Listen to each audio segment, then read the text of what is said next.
collected it all together to try and get a picture of what's happening here, because it's very hidden.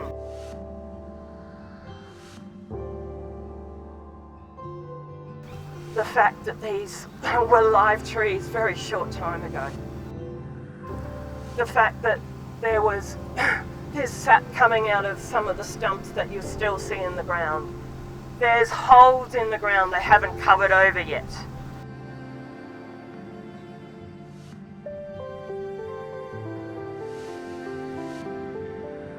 They should be protecting and shading the forest floor and keeping the forest damp. As they decay, they would absorb moisture. Removing these logs is not making us safer. In the long term, the forest will be drier. Well, that actually increases fire risk too, because there's a flush of new vegetation that comes up after the logging. The forest dries out, which increases fire risk. It increases the wind speed when there's a fire through there.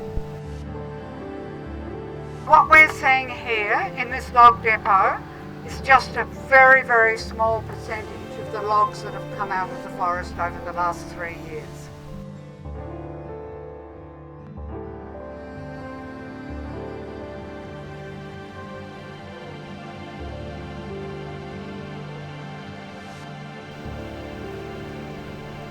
There's a pattern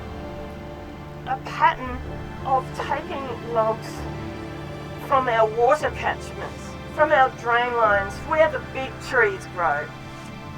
The fields of stumps and other logs left behind by these same operations.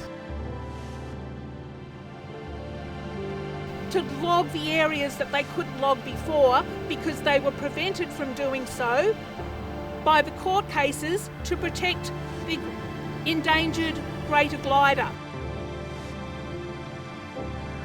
So these logs should be left on the forest floor, become habitat for small mammals and reptiles and insects and spiders, and for fungi to have a home.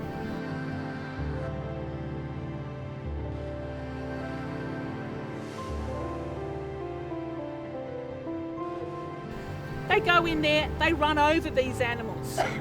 They bulldoze the wombats' burrows, burying them alive.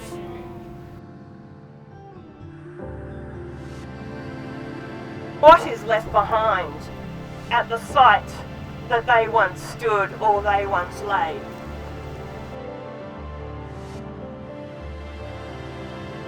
This is the same department that authorised killing over 1,000 koalas by shooting them from helicopters on a UNESCO-listed national park at Butchbim in southwest Victoria.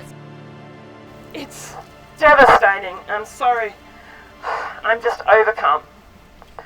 Thank you for coming, and thank you for gathering with us. Thank you.